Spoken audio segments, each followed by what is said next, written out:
Today we are going to paint the new Horus Heresy Legion Command Squad.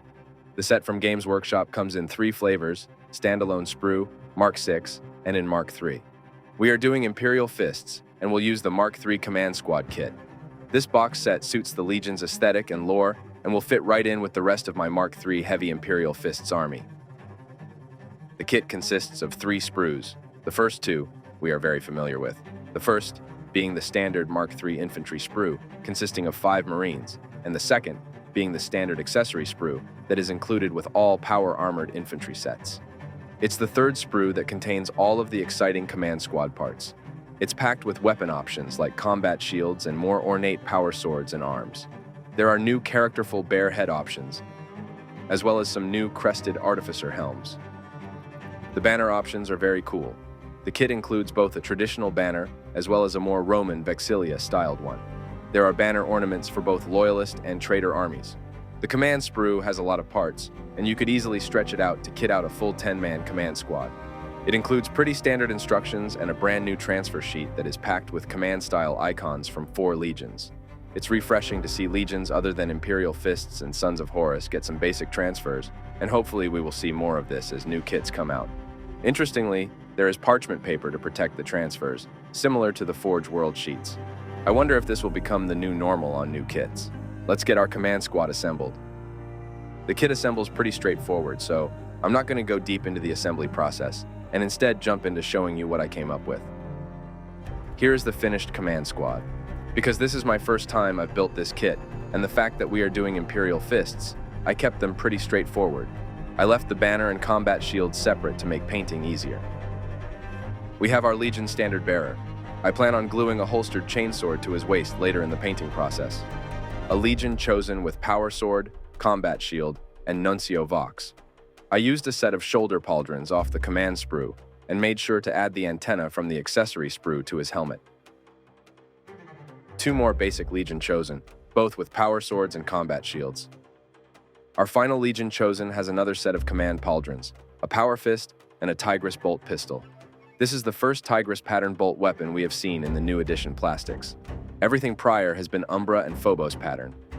Looking back at our leftover command sprue, I was pleasantly surprised to see the kit doesn't just supply options to make 1 standard, but actually provides 2 complete standards with arms. So you can build 2 command squads from a single sprue. I start painting with a primer of Citadel Wraith Bone Spray. I do a few layers from different angles to get 100% coverage. Using Citadel Chaos Black Spray, I prime our combat shields. Then, using Vallejo Game Air Sun Yellow, I airbrush over our Wraithbone primer. I make sure to get full coverage over all of the power armor. I also hit the front and back of the Legion standard. With our base colors on, let's switch to some brushwork. Using Citadel Seraphim Sepia Shade, I wash over all of our yellow. The wash sinks into the cracks of the armor and makes the detail more pronounced. It also makes our yellow take a slightly warmer tone. Switching to Citadel Chaos Black, I paint all of the armor trim and black details on the squad. This is always the longest stage of painting Mark III Marines. Don't worry if you have any minor brush slips, we will touch them up at a later stage. Next, using Citadel Iron Breaker, I paint all of the silver metallic areas of the armor. This includes armor joints, cables, vents, power sword blades, ablative armor on the pauldrons, and details on the Nuncio Vox. Then I use Citadel Wordbearer's Red and paint the lenses on the Nuncio Vox and antenna, helmet lenses, bionic eye on the standard bearer, and all of the helmet crests. Switching to Citadel Caliban Green, I paint the vertical lenses on the Nuncio Vox and helmet antenna. With our main colors blocked in on the infantry, we can transition to the banner. I switch back to Citadel Wordbearer's Red and paint all of the trim around the banner. Ideally, I would have done this earlier when I painted the eye lenses and helmet crests, but at the time, I hadn't settled on a color scheme on the banner. Then, I use Citadel Eshin Gray and do a loose highlight over all of our black trim, Vox antennas, bolt pistol, and banner post. Next, using Citadel Mephiston Red, I highlight the helmet eye lenses, red lenses on the Nuncio Vox, and all of the helmet crests. I switch to Citadel Warboss Green and highlight the green vertical lenses on the Nuncio Vox and Vox Operator's helmet antenna. Then, Using Citadel Nuln Oil Shade, I wash over all of our silver and black details and helmet crests. The wash will settle into the cracks and help soften the edge between the black trim and yellow armor. Next, using Citadel Retributor Armor, I paint the pommel and guards on the power swords, the halo around the Nuncio Vox, the base of the Legion Standard's banner post, and the bonding studs on the command-specific shoulder pauldrons. Switching back to Citadel Iron Breaker, I do a loose highlight over all of the gold from the previous step.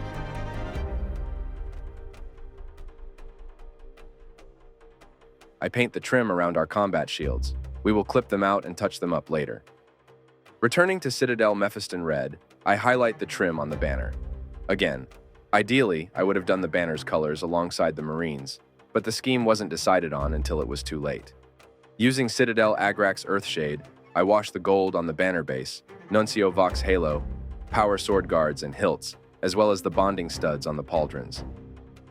Back with Citadel Iron Breaker, I paint the banner ornament and trim. Most of my legions have gold banner tops, so it was kind of cool doing one in silver. Next, using Citadel Xandri Dust, I paint the Nuncio Vox skull. Then, using Citadel Ushabti Bone, I highlight the Nuncio Vox skull. It's at this step you can also touch up any brush slips over our yellow armor. We will later do a weathering stage with Ushabti Bone, and these touch-ups will blend in. With Citadel White Scar, I do a final highlight on our Nuncio Vox skull. Next, using Citadel Cadian Flesh Tone, I paint the base skin tone on our standard bearer's face. I then switch to Citadel Kislev Flesh, and I do the first highlight on the face, focusing on the raised areas like sides of the forehead, bridge of the nose, cheeks, and chin. Using Citadel White Scar, I do the final highlight on the face. This is the thinnest highlight, and I focus on the same raised areas. Don't worry if it looks too bright, we will wash it down later to blend the skin tones. Then, using Citadel Dryad Bark, I base the hair on the standard bearer. Next, using Citadel Steel Legion Drab, I do a highlight and work some splotching into the hair to add the appearance of texture. Using Citadel Xandri Dust, I do a very light highlight on the edge of the hair. Finally, using Citadel Reichland Flesh Shade, I wash the Nuncio Vox skull and the entire standard bearer's face and hair.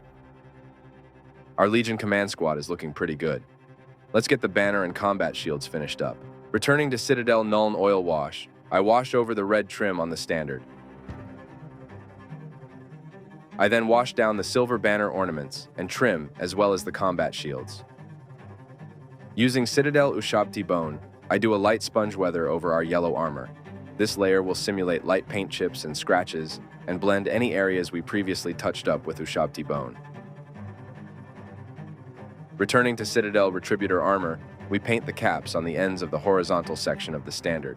We are using gold on these to visually tie in with the gold base on the bottom of the vertical standard pole that we previously painted. Using Citadel Abaddon Black, I paint the rest of the Legion standard pole before switching to Citadel Eshin Gray and giving it a loose highlight. Next, using Citadel Wordbearer's Red, I base the circular gem in the banner ornament. I then transition to Citadel Mephiston Red and give it a loose highlight. I clip out the combat shields and clean them with my hobby knife before switching back to Citadel Iron Breaker. I touch up the clipping areas and highlight over the recently added gold on the banner. Next, I switch to Citadel Agrax Earthshade and wash over our gold. I then switch to Citadel Nuln Oil and wash down the black banner pole, red ornament gem, and blend the newly added silver touch-up on the combat shields. It's now time to move on to one of my favorite stages, transfers.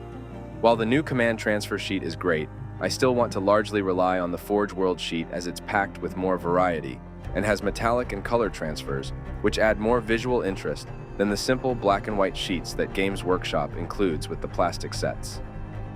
I chose a large banner transfer for our Legion standard, some White Legion icons for our combat shields, and some rooks with lightning bolts to represent our squad being Unification War veterans on Castellum duty. I soak the transfers and add a dab of water to the target surface. I then use a brush to lift the transfer into place, and then use my hobby knife to gently move it into final position, making sure everything is straight and centered. For larger transfers like the one on the Legion banner, I wet the target area and then use my brush to slowly slide the transfer into place. I use my hobby knife to make small adjustments to center. When placing the transfer, one of the corners folded. Because it's clear and not part of the actual design, it's not an issue as Solvaset will flatten it out. I move into the infantry and place the rooks on their breastplates, repeating the same process. The Mark III breastplates have rivets in them that make centering transfers really easy. For shoulder pauldrons, I am using the Legion icons off the standard GW plastic kits. I do not worry about flattening the transfers to the contour of the pauldrons. I just want them centered at this point. Like the breastplates, the pauldrons have rivets that you can use to help get everything lined up properly. I move on to the minor transfers and give our Marines some unique heraldry. With the Legion icons dry on the combat shields, I add the Legion numeral like the box art. When all of the transfers are fully dry, I add a generous layer of Walther's Solvaset. This will set the transfers and snuggle them into place. The Legion icons on the shoulder pauldrons will set down and lay flat over the contoured shoulder pauldrons.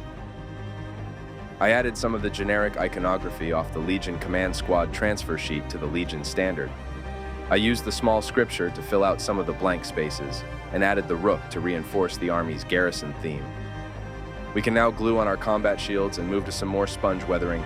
Using Citadel Eschen Grey, I sponge weather our combat shields. This will simulate minor scratches.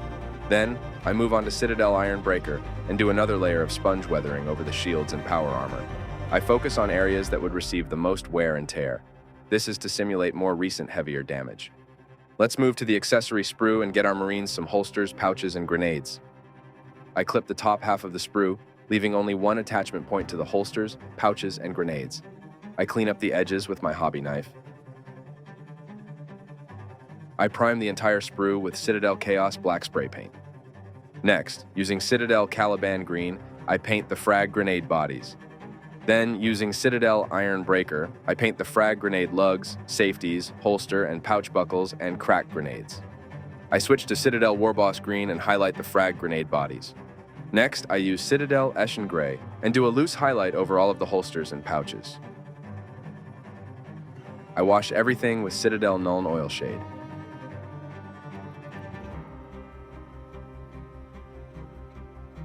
After everything has fully dried, I clip all of the parts off and with a hobby knife, clean up any excess sprue.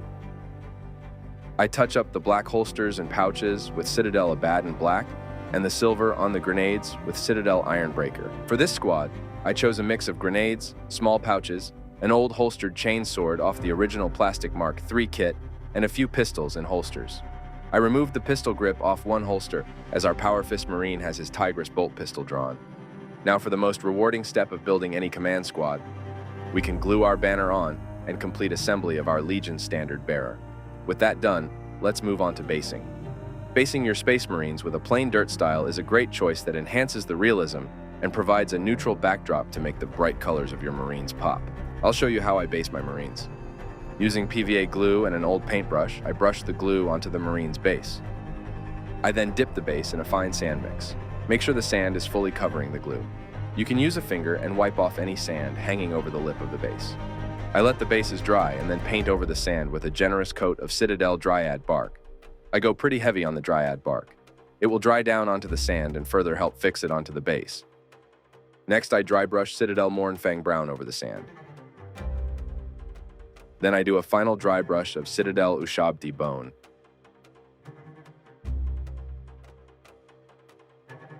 Using Reikland Flesh Shade, I do a generous wash. This helps blend the different shades of brown. I paint the rim of the base with Citadel Steel Legion Drab. Usually it takes 2 coats to get even coverage. Using weathering powders, I powder the Marine's lower legs and base. This will give a subtle weathering to the Marine and help ground the model into the sand. I crack out the tester's dull coat and seal all of the models. Our Mark III Legion Command Squad is now finished and ready to lead the defense of Chthoniya. I only scratched the surface on what you can do using the command sprue, and am excited to build something traitorous with the Mark VI Command Squad and use some of these extra bits on other units.